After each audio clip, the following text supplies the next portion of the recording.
इस कलिकाल का बड़ा अवगुणी स्वभाव है।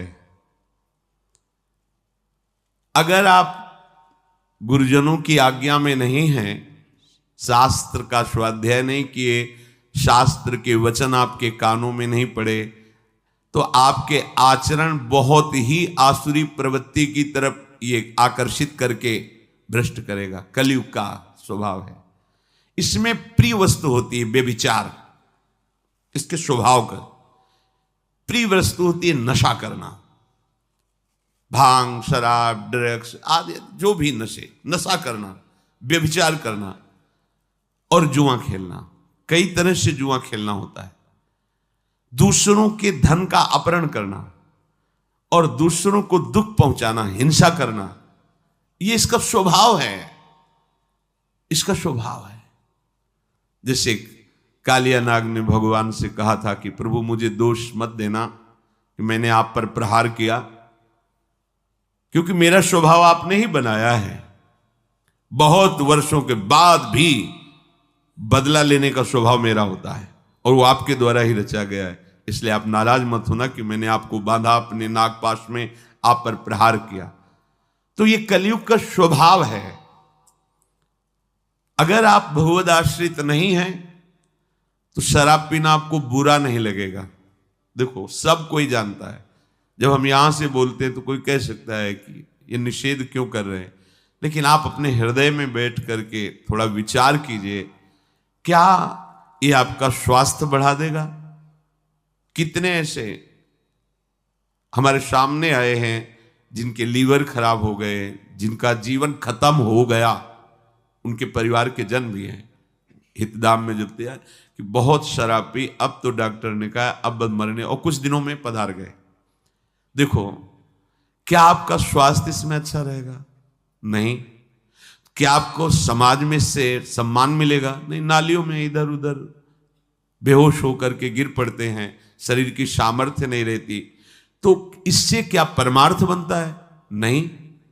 इससे क्या धन की प्राप्ति होती? नहीं। जब कोई भी लाभ नहीं मिलता, केवल प्रमाद और केवल हानि है, तो आप सोचो आप ठगे जा रहे हो कि नहीं ठगे जा रहे हो। व्यर्थ में आप ऐसे आचरण करते हो जिससे आपके जो पुत्र हैं, परिवार के जन हैं, वो आपसे असंतुष्ट रहते हैं। अगर कहीं वो आपका अनुगमन कर लें तो वो भी पतन के मार्ग में चले गए।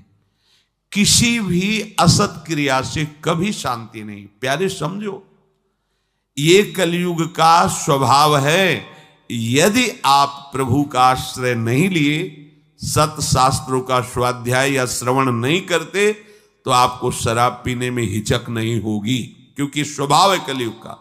मांस खाने में हिचक नहीं होगी, व्यभिचार करने में हिचक नहीं होगी, चोरी करने में हिचक नहीं होगी, हिंसा करने में हिचक नहीं होगी, जुआ खेलने में हिचक नहीं। ये उसका स्वभाव है और उसका प्रभाव है कि आपकी एक भी नहीं चलेगी, वो अपने प्रभाव से आपको बलात् रौंद देगा। इसलिए हित सजनी स्वरूपा महाप्रभु कह रहे, पाए जान जगत में सब जन कपटी कुटिल कलयुगी टंचु। तो कह रहे अगर इस कलयुग के प्रभाव से तुम्हें कोई बचा सकता है तो इसका एक बहुत बड़ा गुण है। अगर इस कलयुग में नाम जप किया जाए, नाम कीर्तन किया जाए, तो इसका कोई भी स्वभाव या प्रभाव आप पे लागू नहीं होगा और आपका हृदय निर्दोष होकर भगवान की प्राप्ति के योग्य हो जाएगा।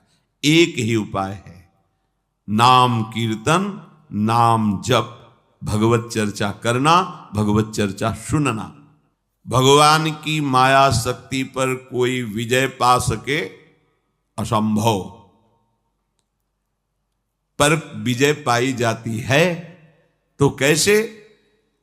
बोले जिनका हजारों मुख से यशगान भगवान शेष जी करते रहते हैं पर उनके गुणों का पार नहीं पाए, उन प्रभु का नाम जप, उन प्रभु का नाम कीर्तन तुम्हें माया पर विजय प्राप्त करा देगा। माया भ्रम, अज्ञान, अविद्या। जो भगवान के नाम गुण का कीर्तन करता रहता है, श्रवण करता रहता है, उसको